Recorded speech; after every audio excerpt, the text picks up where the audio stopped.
Experience the global phenomenon in the variety special pre-recorded Taylor Swift The Eras Tour, The Final Show, and the documentary nonfiction series Taylor Swift, The End of an Era. The Telegraph lauds it as a dazzling, revealing, and emotional look behind the all-conquering entertainer of our times.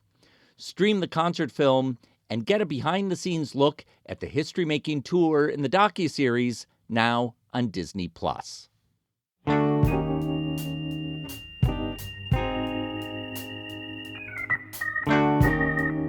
this episode, I look at 4 documentaries that explore Martin Scorsese, John Candy, Martin Short, and the Lilith Fair.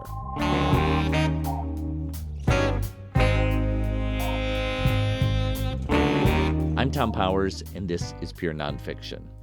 Last weekend, we teamed up with our friends at The Ankler to present the 9th edition of our live event, Documentary Spotlight.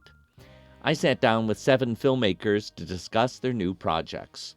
We'll hear 4 of those conversations now, and the others on our next episode. We begin with the 5-part Apple TV series, Mr. Scorsese, that spans the career of the iconic director. The filmmaker Rebecca Miller is an author and a celebrated fiction director. She previously made a documentary about her father, the playwright Arthur Miller. Now we go to New York's Roxy Theater for our conversation. So, Rebecca, what was the first Martin Scorsese film that made an impression on you? You know, the first film I think I saw was Goodfellas. Because, I think that's the first film I saw in a cinema. The first huge impression, I think, was The Age of Innocence. And then I started discovering the films from there backwards, Because in 1990, when I saw Goodfellas, I was not yet a filmmaker. I was a painter. So it took me a while to kind of get back, to discover the whole thing. I mean, it's funny, when I, broadly speaking, think of Martin Scorsese work, I think of it as a body of work that centers men. And when I think about your work as an author and as a filmmaker, I think of it as a body of work that centers women. And I wonder if that's pertinent or if first of all, you can challenge me if you don't think that's accurate, but how does that have bearing on you taking on this project? Well, first of all, I think it's not that it's not right, because I think you are basically right. But at the same time, so many of the women in Scorsese's films are so wonderful and complex, and he probably has more Academy Award nominations for his female parts than any other director does. However, and also, I like to think that the men in my films are complex and three-dimensional beings and as interesting, although not central, to my films as the women. However, I think it's possible that part of the reason that he was interested in having me do it, I mean, I suggested it, had to do with just a different point of view. Like, I think he thought it was a surprising choice. I mean, that may be part of why he chose me. So what were the machinations of who brought this project to who? I thought I wanted to make another documentary alongside my feature film work. My producing partner, Damon Cardesis, said, well, what perfect, the best subject be? And I said Martin Scorsese for various reasons. I just thought, I think I have an angle there. I've got to weigh in. We went to his producing partner, Margaret Bodie. She said, that's really interesting. Let me ask him. He said, let her write a letter. So I wrote a letter explaining my approach, which was, I didn't really know exactly what I was going to do, because you can't know what you're going to do exactly when you don't know, what the contents of the interviews are. But my letter was basically that I wanted to take a kind of Cubist approach, because Cubist paintings are seeing many angles at once. And I thought, well, let me try and I'm interested in him, of course, as an artist, but also as a father, as a lover, as as somebody who is an activist. What all the different aspects of him and all throughout the periods of his life. And then he said, well, let her have a meeting. Come have a meeting. So I came and I sat down with him and some of his coworkers, and we met. And by the end of that... Had you met him before? Yes, I met him on the Gangs of New York set. And we were friendly. I mean, not I wouldn't say, and there was no social activity, but we met a couple of times socially. And I did have a film, Personal Velocity, that I was preparing for. I was very nervous because we had almost no money to make it. And I knew I had to use a lot of voiceover. So I said, Marty, obviously he knows a lot about voiceover. So I said, like, are there films apart from yours that I maybe could watch that, and when you ask him that question, the floodgates opened. So I got a lot of suggestions, and he watched the film later and gave me notes on it. And then he continued to do that with other of my films, which was really the basis of our relationship. So when I came to him, it's not that we had no relationship. He actually knew my films quite well, even though he didn't know me personally, I feel like if you know my films and you know my books, because it turned out he'd also read my books, you actually know me very well. So he knew what he was getting into. So I'm curious to understand how spreading this out over 5 parts meant. When you made a film about your father, it was a contained feature-length film. I feel like you really deploy these 5 parts well. As a novelist, you're used to going into the kind of detail, more detail than you can fit into a 5-part series. But what was there something exciting about being able to work with that big a canvas? Well, the decision making that took place really had a lot to do with the wealth of footage and information that was in what turned into the first part. But when it was a feature, and I kept trying to turn it into 15 to 20 minutes with my editor David Bartner, it just wouldn't squish down. It was really, really difficult, and it kept getting boring. Weirdly, the shorter it was, the more boring it was, it just needed space. And gradually, began to realize, as I spoke to him more and more, as I spoke to other people more and more, that all the nerves in his life and art, really the nerve went as if into the stomach, into his neighborhood, his childhood, his family, and his early friendships. That's really where the cauldron was boiling. And so I needed that. But in addition to that, I would say that, for example, when you're making a film about a writer, well, there's less evidence, visual evidence, right? Marty has an endless amount of visual evidence, and I wanted to tell the story through his films, almost as if, I'm making a film with him as the protagonist. I wanted it to be as visually exciting as possible. In interviewing Martin Scorsese, you're talking to one of the great living conversationalists. I mean, he not only seems to have a crystal clear memory of his own life, events going back, several decades.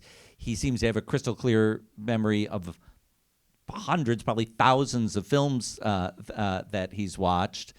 So what a gift that is to have that. But also, how do you approach those interviews? Well, it's true. His memory is uncanny and continues to be. The first question I ask in the film, which is, what's your first memory, was my first question to him. Because I wanted to go deep, and I wanted to go into his childhood. I was very interested in the geometry of the family, in the emotional geometry of the family. I just kept asking questions and then going from there. It's not that I didn't have lists of things that I wanted to get to, because of course I had marks that I had to hit. I had to talk about certain films.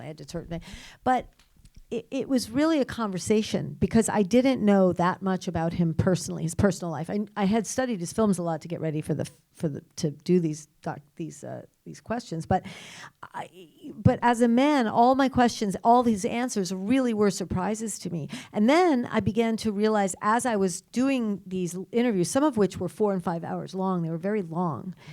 They would, after 2 hours, we would always say, "Oh, well, okay, thank you. I think that's it." And then something would happen, and after a while, my producers would, when everybody heard on the cans, "Okay, I guess we're done," they started to wrap up, and they were like, "No."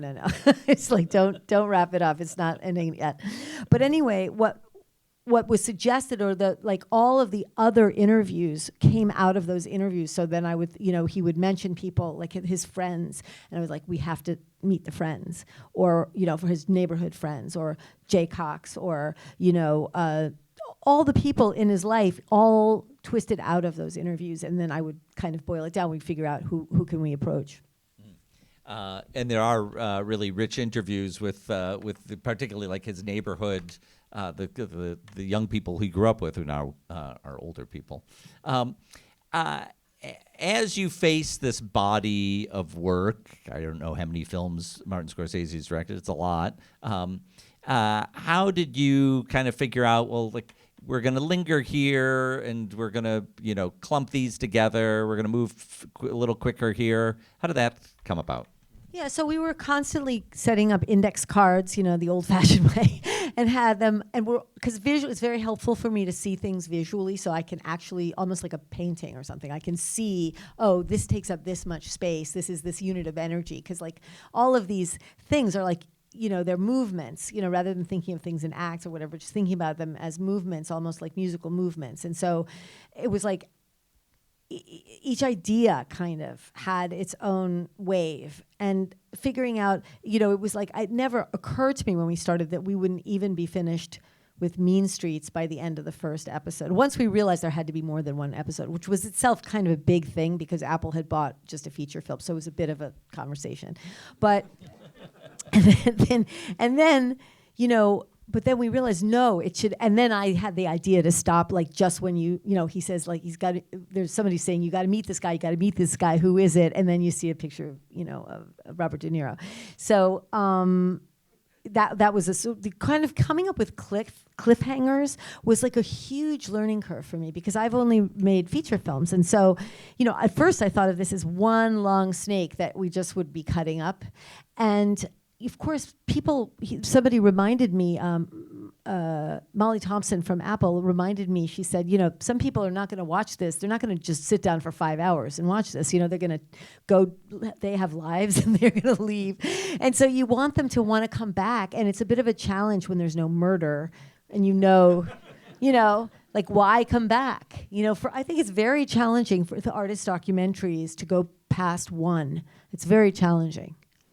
But I took away a sense of fun with that. A sense of fun at those, the end of the first episode, as you described, is like, here's Robert De Niro, and that does make me want to click, play on the next. Yeah, that's the whole thing. I wanted the whole thing to be fun, to be entertaining and nourishing at the same time. So you said that there was a lot you didn't know going into this, and I wonder if that. If you had taken the time to read everything you could about him and these were still things that hadn't been answered, or if you left some biographies aside so that you could do the discovery portion on your own. I of course, I knew the basic facts. I knew lengths of marriages. I knew essential things. But there was so much detail I didn't know. And part of it, yes, I didn't want to know everything, because I thought if I know everything, then I'm just going to be getting him to say stuff versus really not knowing things. And I thought that was kind of important. I think it's a tricky thing though, because you have to know how to orient yourself. Honestly, these conversations with him were so exhausting, and because I was trying to remember what I had intended to ask, right? But at the same time, trying to keep going with whatever amazing journey he was taking me on that was going away from that, and then I had to kind of bring it back. Then we would go away again, then I would try and get it back, and then and then the thing would go on for like 4 or 5 hours, and I never remembered anything that had happened afterward. I was just like sitting speechless. So of the things that you were curious about when you began this, what were the most meaningful discoveries that you made along the way? About him? Yes. Yes. Well, so many. I sort of feel like it was one long, huge discovery, but I think that,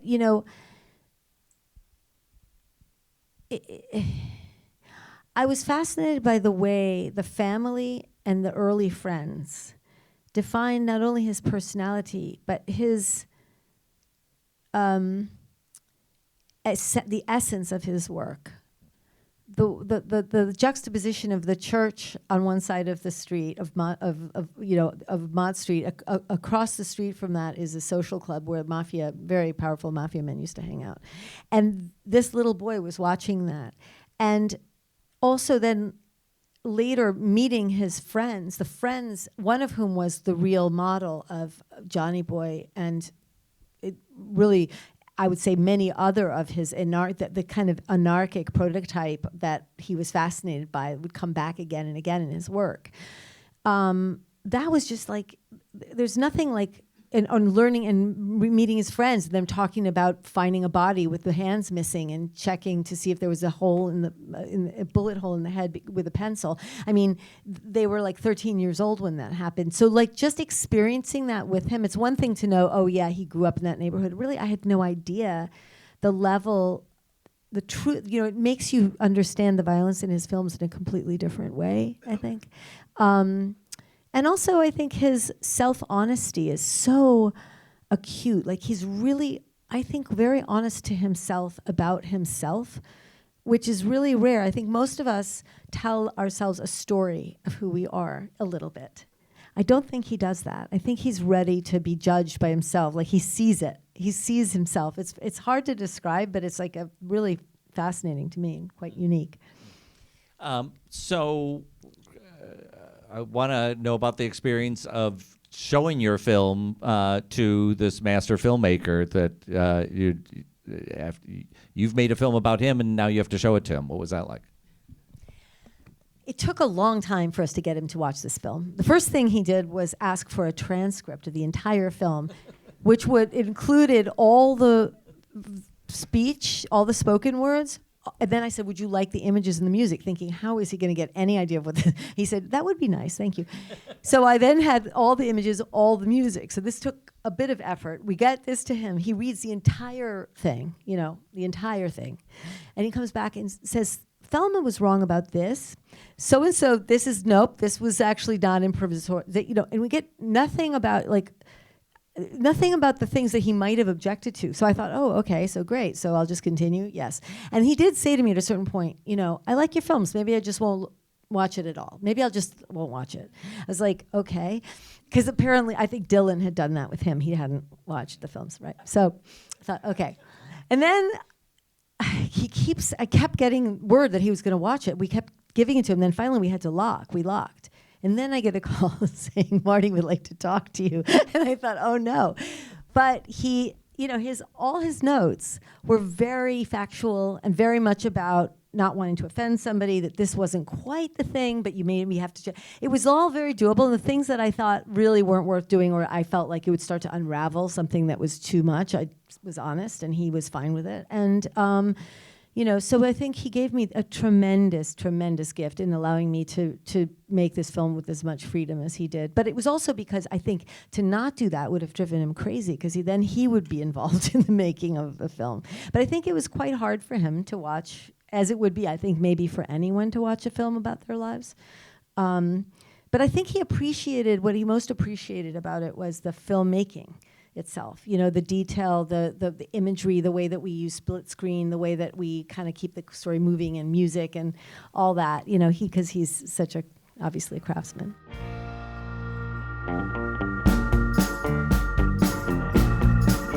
That was Rebecca Miller talking about her 5-part series, Mr. Scorsese, now playing on Apple TV.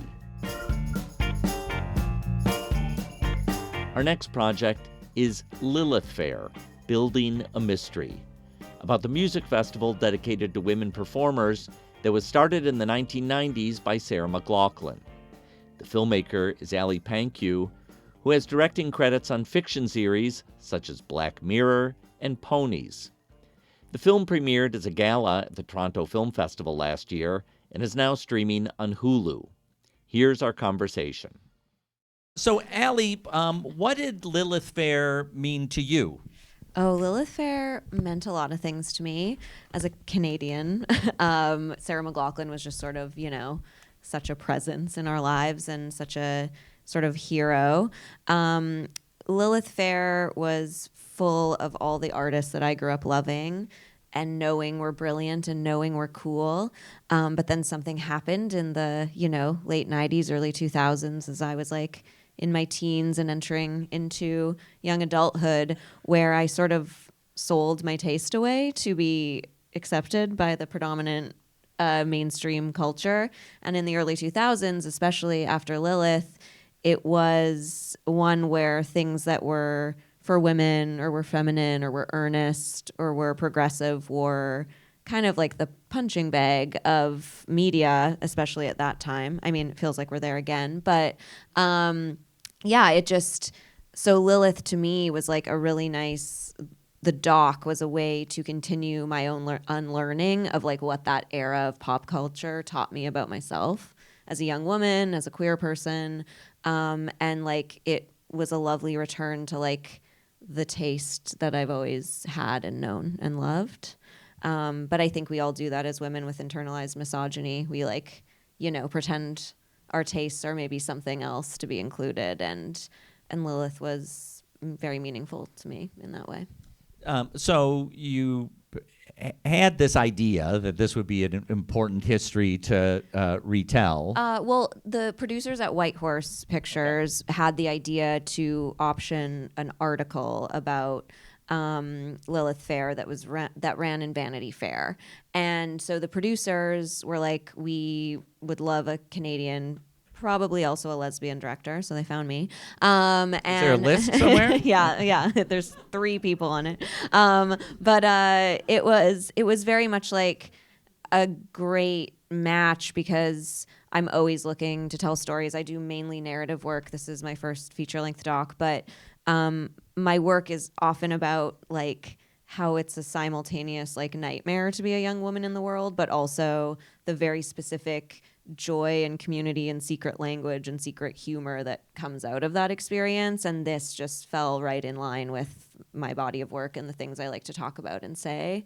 So yeah, when they asked, it was also just a great underdog story, and I just wanted to do it so badly. I mean, the film, when you get a chance to see it, for those of you who haven't, is absolutely packed with incredible footage, stuff taken behind the scenes, of course, like concert footage. It has a very, intimate feel to it. I think it kind of like hits a moment where everyone had gotten their first digital camera, and so we're just trying it out, even if it didn't maybe look that great, but at least there was an enthusiasm behind. I'm like, you didn't think it was crisp and clear, the footage? Well, I don't think any footage from the 1990s. That's not on you. Thank you. And I mean, in a way, I speak of that as an authenticity that it carries from that era. For you, coming from mainly a fiction background and taking on this project that has, doesn't have a script, it doesn't, you can't set out to visualize it. What did you have to figure out?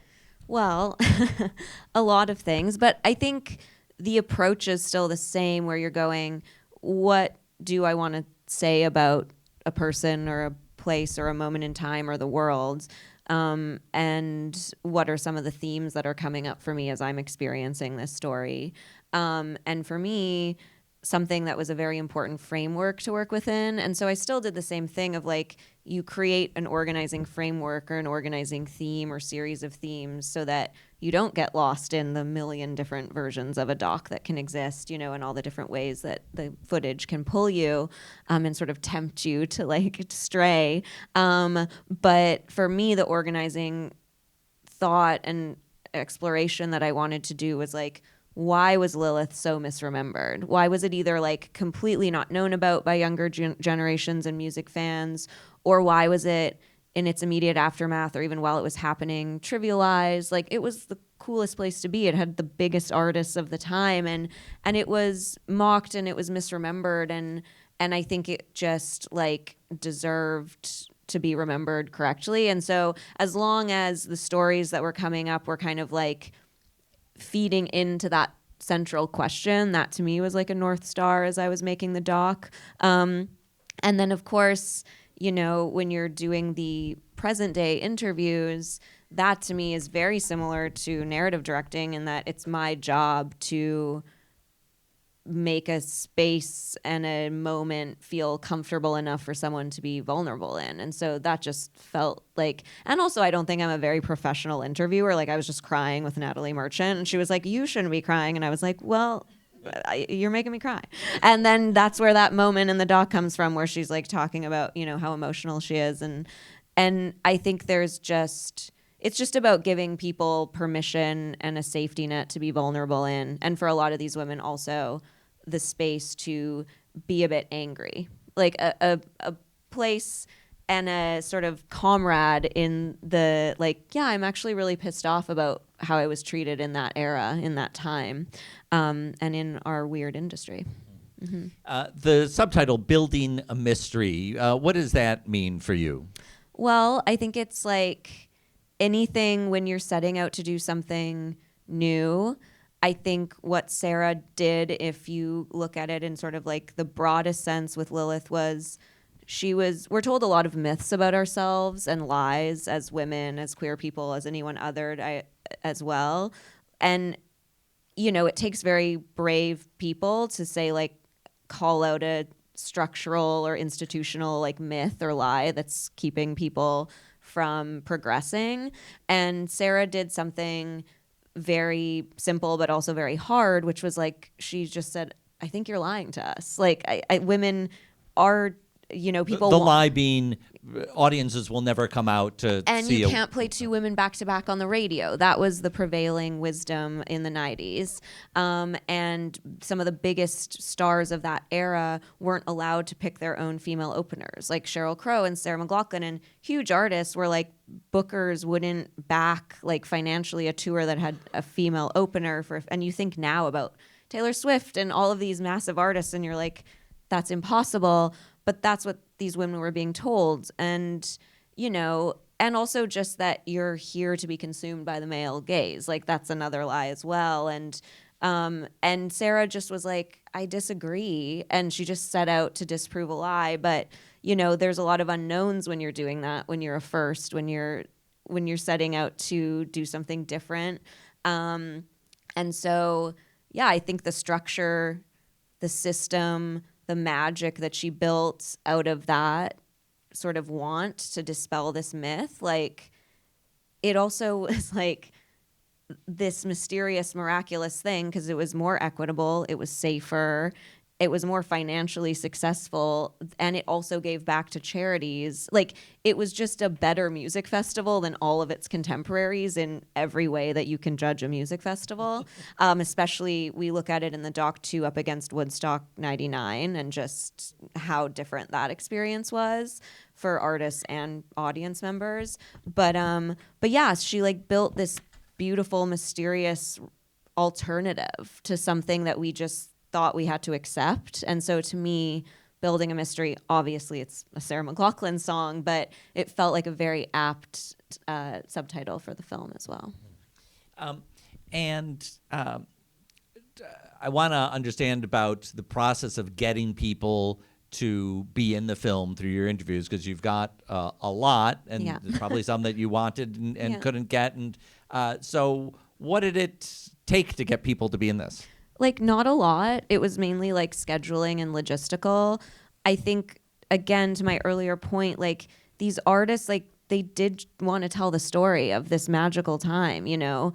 Bonnie Raitt and Emmylou Harris were like, those were the best shows of my entire career, you know, like, people, and you know, hearing Paula Cole and Sean Colvin talk about their experiences in that time and how they were treated in the press, as, you know, people were just ready, I think, with hindsight, again, to do so. I think a lot of these women have done the unlearning that I spoke about earlier in their own selves, and they were just, like, excited to both sort of criticize that time, but also celebrate, like, wow, we did this magical thing in spite of it. And just everyone had nothing but love for Sara and what she created for everyone. Yeah. I mean, some of the archival footage you have of them doing press conferences, every time they'd go into a new city, they'd do a press conference, and the kind of the idiocy and chauvinism of the basic questions that they and like as a viewer, I kind of wanted to say like just leave, like, but they are, I think, being good professionals in the time. Also, you know why they didn't leave the press conferences? Because something that people might not know about Lilith was that over the course of its 3 summers in the 90s, 97, 98, 99, it gave over $10 million to local charities. So in each tour stop that Lilith went to, a percentage of the ticket sales went to a local women's shelter or like organization that supported the causes that Lilith was aligned with. So Sara has said herself, we were sitting there in these press conferences, we were getting asked day after day after day, like, you must hate men, you just infantilizing questions, pitting the artists against each other. But she's like, but we sat through it because at the end of the press conference, we got to give a big check to the charity in that city. And she said, and that's the kind of person that she is. She's just like really, truly as magical as she seems. And so, yeah. A factor in making a film about music, and you're not making a film about just one musician, it's multiple musicians, has to be an incredible tangle of copyright considerations, fair use considerations. How did you navigate that? Well, look, I didn't have to because I was just the director, and a whole team of lawyers and producers, was navigating the music clearances. But I know, like, but did it affect you creatively? Did you have a scene cut and people come back and say, like, well, we can't use that? You know what? It was actually more if we tried to, when we had a needle drop, like, actually like scoring something, the full version of the song, more like in a soundtrack way, we tried to only use songs that we could also then find a great archival performance of. So we really tried to make sure that if we were like, showing the song that you would just hear on the radio, we could also back it up with like a performance from the tour. So that was kind of more a limitation of like, oh, we just don't have good like board audio of that. We couldn't find, like the proper quality of like sound or video footage for some of the songs. But pretty much all of our songs that we wanted to include, we were able to in some way or another. But there were still like, hundreds more that we just simply couldn't fit in for time. But I think, again, all the artists wanted to support this project. So I think they were probably helpful behind the scenes, being like, oh, just let them have it. Yeah. Because I will say, but watching it, it's loaded with great performances. Sinead. Yeah. There's like a Sinead O'Connor performance that is one of my favorite things to watch, and I like still the hairs on the back of my neck go up every time I watch it. Not to toot my own horn. I didn't sing it. but yeah, like it was just full of powerhouses, that tour. So yeah. You alluded earlier that today some of the biggest traveling acts are Taylor Swift, Beyonce. There's a fact of life today that these are amongst our biggest performers, and I wonder what kind of effort you had to make in order to interpret what was going on 30 years ago for an audience that might forget about that or have never known that because they're younger. Well, that's why we put Olivia Rodrigo in the doc, to appeal to a younger audience. No, she's also just like really brilliant, and I think is a great representative of carrying on the spirit of Lilith and knowing where the path that you're walking has been paved by others. She's like very aware of that and appreciative of that. And a lot of her, Sheryl Crow she cites as one of her mentors. So she like knows who has sort of in some way sent the elevator down for artists of her generation. And she's just really articulate and smart. And yeah, we wanted to have her in the doc for many reasons, but I think she's an interesting case study of her going like, how did I not know about this until recently? And then when I heard all of my favorite artists that I cite as like references, like how did I not know they all played together at this wonderful festival? So I think, again, it's an indicator of like history books love to write out the edit out the contributions of women and other people. And so I think, yeah, it's just like a testament to, I guess it was the time for this doc to come.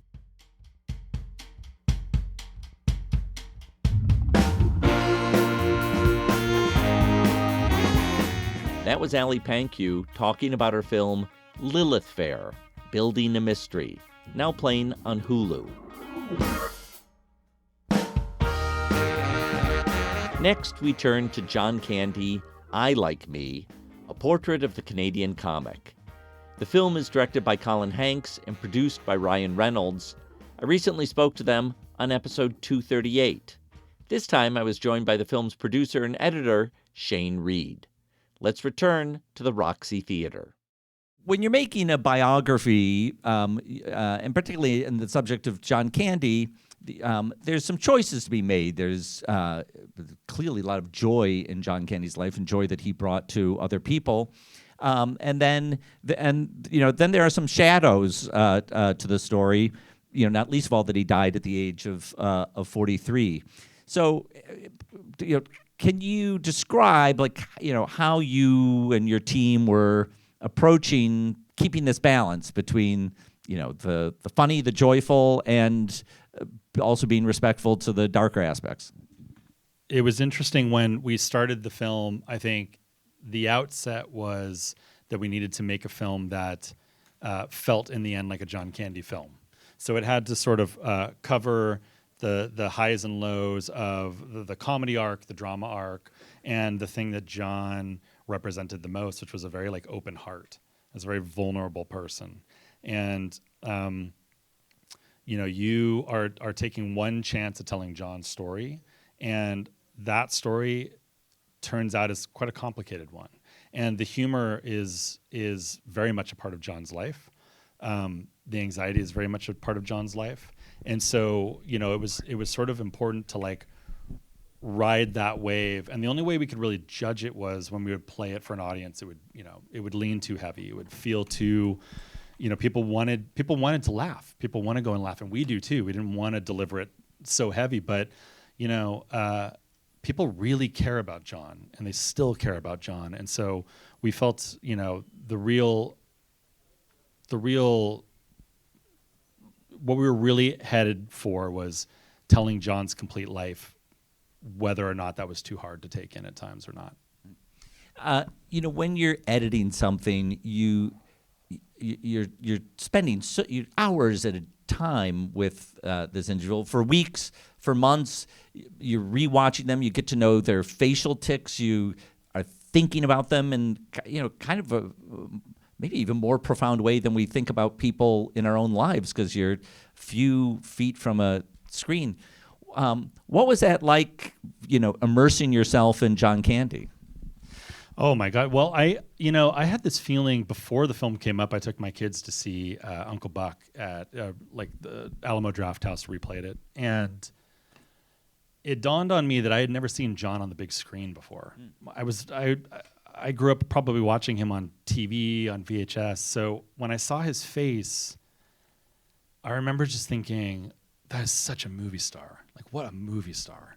It's just a beautiful face. And projected on that giant screen, so much emotion in it. And it made me realize that there's another layer to how different generations have had access to John. What's interesting about it is it still cuts through no matter what you're in. So when I'm watching even a small screen, studying John's every move, I'm just, what I'm really looking for as I'm building the narrative of the film is what is happening. Why is John so important? What did he do that's different than any other comedian that was doing at that time? Why is it standing the test of time? And I think drawing the parallels for an audience between what's happening in his life and on the screen was important. What he's doing on that screen is an absolute projection of what's going on inside.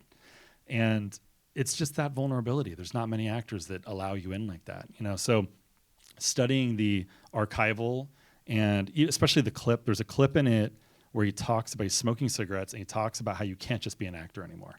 You can't just be a writer. You can't just be a director. You got to be a multi-hyphenate. It's the only way you're going to survive. You got to be a businessman too.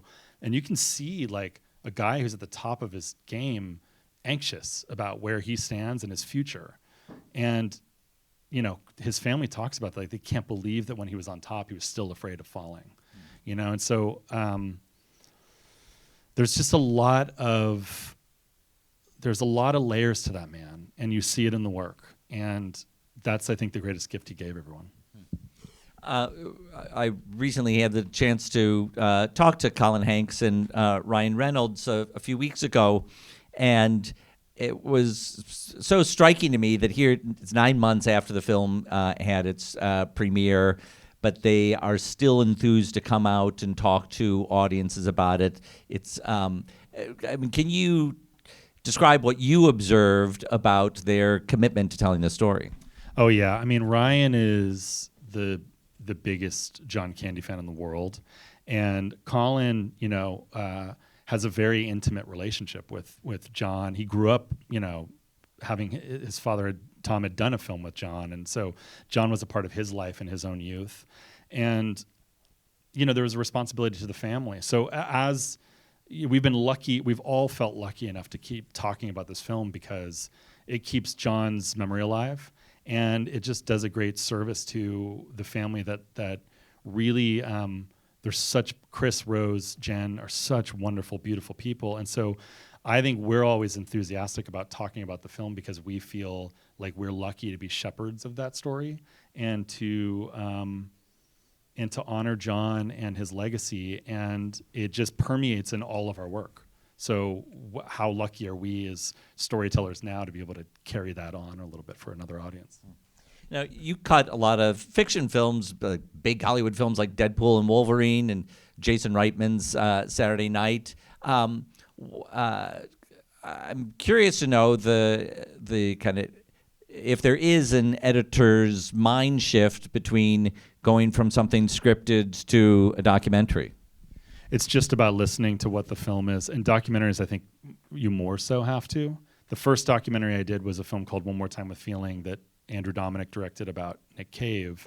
And the film was all about the tragic loss of Nick's son, Arthur.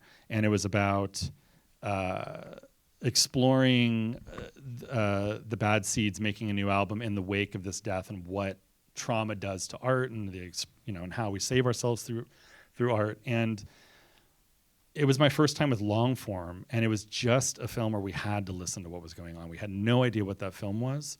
And so as it came in, you started to go, well, what's it telling me? And what is interesting about the story and what's real and what's fake? And we went about 2 ways of doing that film, which I did with this as well. And I think it's just my approach to documentary, if I do it, is you sort of cut a linear edit. Like with this, you would just cut, and Darren, one of the other editors, did a little bit of this up front where you just kind of cut like through the interviews, a bit of a like Wikipedia version of it, right? This is what happened. This is where John was. This is the movie he did. With Nick, it was these are the studio days. And then I just cut poetic version of it, which was just let me be free. And are these like 2 separate cuts? Yeah, or? 2 separate cuts. Just like, let's be free, and then let's just find out what images sit on these things. Where are we going? What's it telling me about that? And then you try and merge those together, and in that you start finding what is interesting to an audience, what is engaging, what is authentic, and what is art on top of the art that they created. And you're not just telling the linear story. There are films that very much just tell the linear story, but these ones in particular feel like you're dissecting very complicated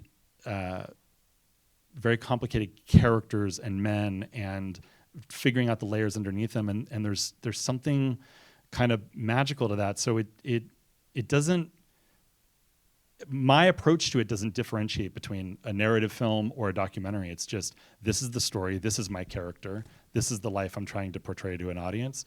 But there are much more free approaches that you can take versus a narrative film. Narrative film, you start with your structure. There you can start to, create and illuminate and highlight and punctuate and edit and remove and et cetera. This, you can dream bigger. So one of the things that happens in a documentary edit is often things are constantly surfing. A new piece of archival comes in, or someone says yes to an interview that you've been trying to get for a long time, and you may be deep into the edit, and you bring this new thing in that can change the edit. I wonder if you had experiences of that on this film. Yeah, there's many, but Bill Murray is, Ryan talks about this a lot, but Bill Murray is the hardest person to get an interview with. And he managed to get him, and he got him. It was one of those things where it was just a question mark for months. And so Colin and I are building the cut. We're moving on as though we need to move on, and we're getting the film. The film has an opening, and it has an ending. And then in comes Bill Murray in the final week when we're going for picture lock.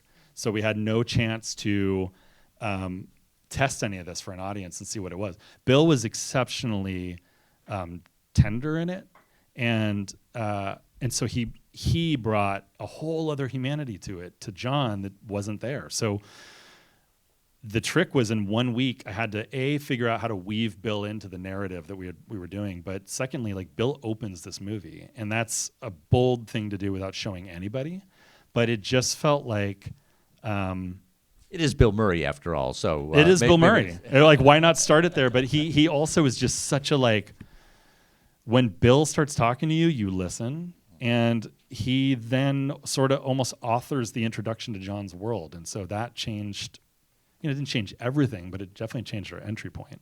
And what was really great that Bill did specifically was a lot of the interviews were outside of sort of Macaulay Culkin and Conan, who were, people sort of somewhat removed from John's life that could speak, objectively about what John represented.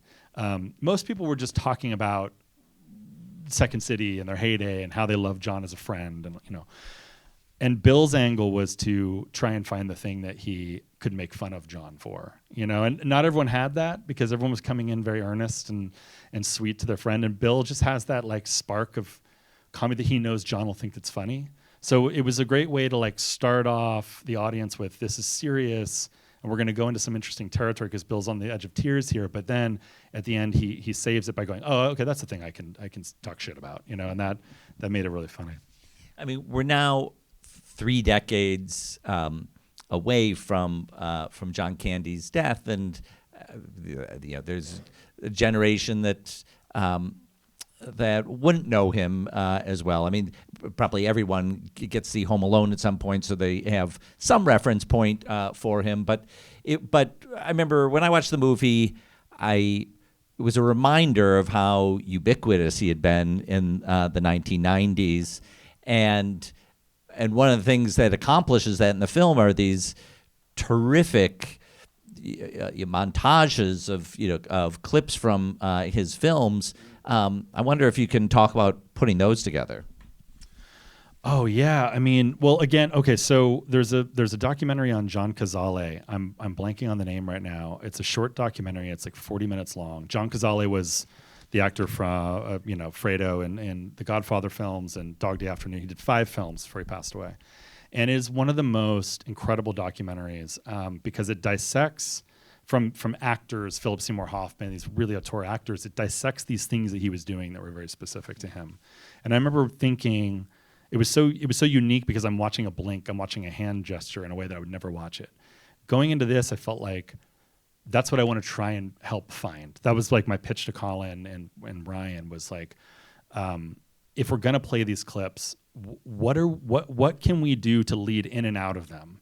These are like in the Nick film. There were songs that it centered around, so the story the narrative sort of fed into a song and came out of it. And this was like what we did with the films. How are we getting into Stripes? How are we coming out of Stripes? How are we? Because you could just go, these are the movies that John did, and that's fine. But I think you're pulling back layers of what's going on underneath it. So it was like you have this beautiful montage of like Family Man John, which includes Summer Rental and The Great Outdoors, because that is the moment when John is like reaching his apex of a father. He is becoming the father that he never had to his children. He is handing lessons to them. He is learning lessons himself, and therefore he's putting it into these family films that are in people's homes still to this day, 30 years later.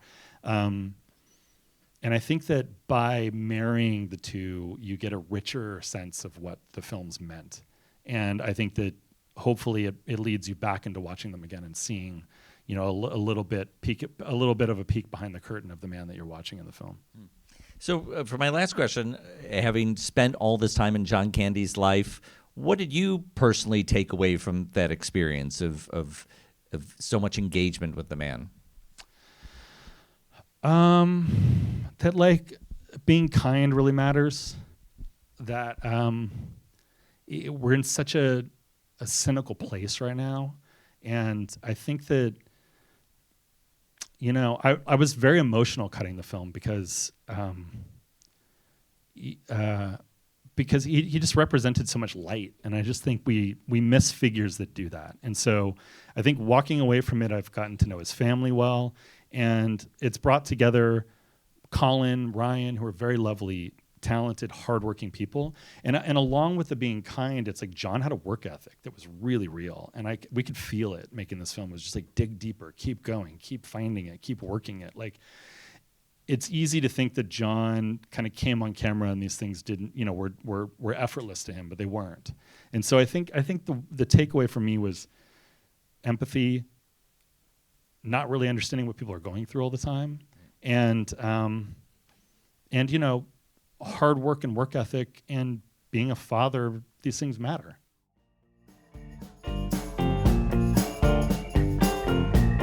That was producer and editor Shane Reid talking about John Candy, I Like Me, now playing on Prime Video. Continuing on the theme of Canadian comics, we conclude with a profile of Martin Short, directed by Lawrence Kasdan. The title is Marty, Life is Short, and it's streaming on Netflix. I was joined by the film's producer, Sara Bernstein, from Imagine Documentaries. Here's our conversation. So at Imagine Documentaries, you've been doing a lot of great stuff. You work with a lot of great filmmakers. Ron Howard, who's co-founder of Imagine Entertainment, he directs some of the films, but you also work with filmmakers like Carla Gutierrez or Rudy Valdez and on and on. How did an idea come up to do a film about Martin Short in the first place? Well, so I just want to say in the audience, we also have Meredith Kalfers, who is one of the producers on the film and our EVP at Imagine Documentary. So I just want to give her a shout out. And she was really on the front lines with this one, with Marty.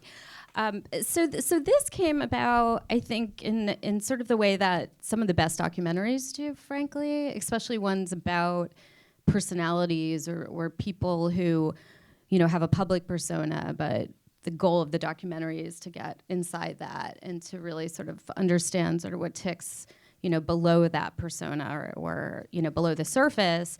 And usually, at least in my experience, those documentaries start with a close personal connection to the subject or the participant.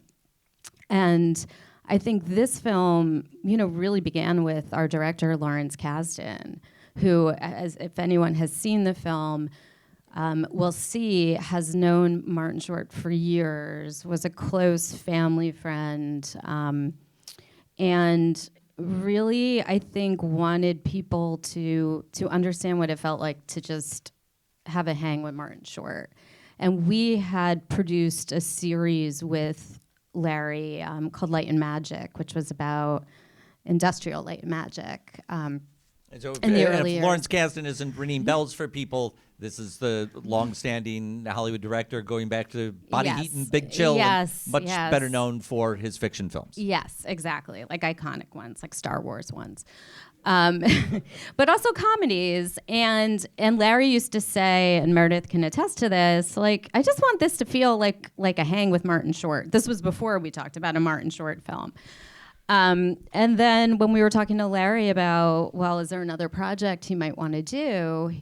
He brought up Marty, and apparently Martin Short had been approached, as one could imagine, many times over the years, especially probably in recent years, to do a documentary. And I think there was something about the trust between them. And I also think that's, there's a very different kind of sensibility and tone to the film as you watch it, I think, as a result of that trust and that relationship. So you already had this history of working with Lawrence Kasdan on the Industrial Light and Magic project, so you had a feel for some of his rhythms as a director. But I'm curious if there was, what the transfer of knowledge from his fiction filmmaking to constructing a documentary was. Meredith. I might want to answer that. Look, like, I think, it's interesting, and I think we all feel this way. Obviously Ron and Brian and Justin Wilkes, who we work with too, who is a big part of our documentaries.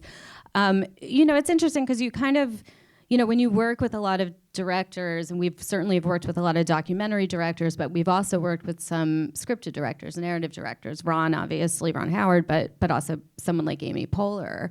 And before that, I was at HBO, and I had the pleasure of working with Judd Apatow on a Gary Shanley film.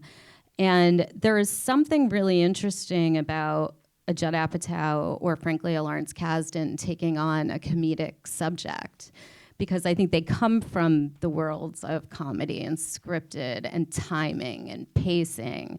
And so I think what's really special about this film as you watch it is that you really feel visually, viscerally, Martin Short's comedic genius. And I think a lot of that has to do with Larry's sense of pacing and comedic pacing. And of course we had Sierra Neal, our fabulous editor, working with Larry. But I think, from our experience with Larry, I think he throws a lot up there. And you start with, a long cut, obviously, and you start, cutting it down, seeing what works, seeing what doesn't work. And I think he's very open to experimentation. But he clearly had a vision for what he wanted. But I do think there is something unique about his sense of rhythm and pacing that really plays well. I mean, I hadn't thought about that before, that, people who are immersed in documentary film don't often have chances to go for the comedy. It's interesting, right? And we've certainly have seen wonderful films about comedic people. I mean, John Candy is here, and Colin Hanks. We love Colin Hanks over at Imagine. It is. Sometimes the approaches are different. Sometimes what a director is searching for is different in that story. So, as a producer of the film, I wonder, what Martin Short meant to you.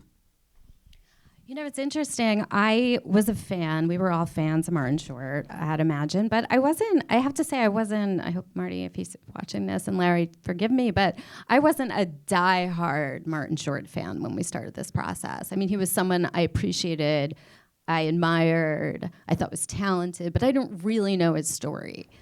And I think, honestly, which in a way is, which could be good. Should be right? where yes, I think it's a good to larger have part of the audience is coming from. Exactly, and I think it's always good to have someone on your team who maybe isn't, as familiar. But I have to say, for me, it was transcending to work on this film. And also, as somebody who's been working in documentaries a long time, like my entire career, it's sometimes hard to rewatch a documentary. And objectively, I also feel like I can be pretty objective at this point in my career. Like, is something working? Is it not working? Even completed films, often you look at a film and you think, oh, I wish I did that, we had done X or Y to it. But this one, I have been able to watch, I think, like 7 times since we had to watch cuts, which is really rare for me. So I think there's something about the joy in this film, the way that Marty sort of overcomes these horrible, life or death, really, challenges in his life, but he just sort of barrels on with this positive outlook of, he's going to do the best he can do, and he's going to perform to the best level that he can perform. And again, I think there's something about his comedic talent that I truly realized as one of the greats as we made this film. I wonder if you can give me an example of, something that maybe you had overlooked or underestimated, but in being with this film, it really lingers for you. I mean, I think it's the range, right? I mean, I think like the way he just dives into these characters, and I'm not a comedy person, although like I kind of would love to be, maybe the next chapter of my career, maybe. It's honestly, like, again, like I didn't really understand that. I also really appreciated where he came from and this group of talented performers and SCTV, and we know Eugene Levy, we know Catherine O'Hara, But really being able to Gilda, Andrea Martin, really being able to live in those origin story days for that whole group. And also what I think was so extraordinary about this film is clearly this archive of personal footage that Marty had entrusted Larry and our team with. And there was over 1,000 hours of home movie footage that everybody, certainly Larry, our producer, Sierra, had to sift through. And I think it's kind of revelatory because also today we're so used to seeing celebrities post things and like you feel like you know them, you feel like you see their lives, you see who they're with and their group of people or their friend group. But I think you feel like a privileged, kind of person sort of peeking in on this tight group of people who are really just enjoying themselves. So you sit in a position at Imagine Documentaries of, you must have lists and lists of things that you could make films on, and people coming to you with their own ideas, and you can only do a few of those a year.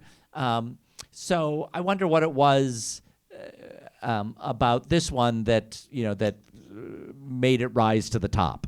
Yeah, I mean, and also what was unique about this one for us on Imagine is that we financed it, or we started to finance it.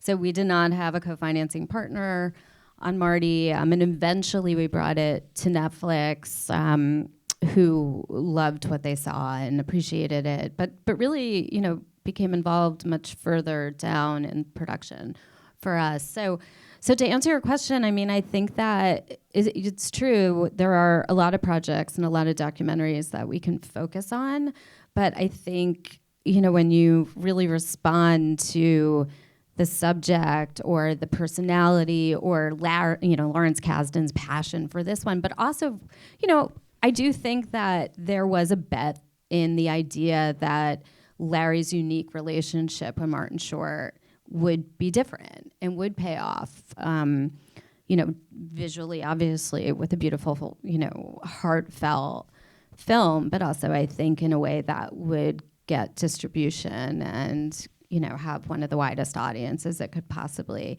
have. But I also think, the idea that he had so much footage allowed us to also think that, well, this film could be different. It might feel very intimate. Like this footage is really personal and was personal to Marty as he was collecting it over the years. Well, I mean, I can't help but think about this in conjunction with the film about John Candy, and a big difference there is that John Candy has not been with us for 3 decades. Martin Short is processing some of this, some of the hard times he's lived through while he's alive, and I wonder, for you in analyzing this as a story, what those kind of tougher things that he faced, the death of his wife, death of his parents, and his ability to talk about them, how they resonated for you. I mean, I think that we all suffer those obstacles. I think many of us suffer loss, and it depends on different ages. Sometimes you suffer from that or you experience that when you're young, and sometimes when you're older.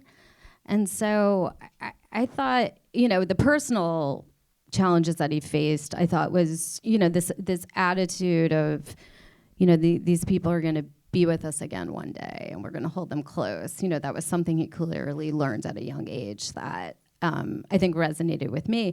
But I also feel like his career attitude was extraordinary. And I think John Mulaney in the film really says it well. When he worked on this sitcom with John Mulaney that wasn't a big success. And, Marty's attitude was just like, well, don't you know that's like 90% of the job? Like that's 90% of our experience as artists and performers. It's funny, there's different. At one point, I think Martin Short says it's 80% of the job. John Mulaney remembers as 80%. But John Mulaney remembers as 98%. Yeah, 98%. Thank you. And I think as a filmmaker, producer, executive producer, I think that really resonates because we all want every one of our projects to be a big success, but I think the joy is always just in being able to produce these projects. Like we all know out there, but for all of you who are filmmakers, right? Like these films take years sometimes to make. So, and the same with, you know, in the scripted world and certainly in the comedy world. So I think that having that attitude that it's really incredible to be able to create was something that I really took from that. That was Sara Bernstein, the producer of Marty, Life is Short, now streaming on Netflix. I want to thank all our guests for speaking with me, and thanks to our partners at The Ankler. You can follow their work at theankler.com.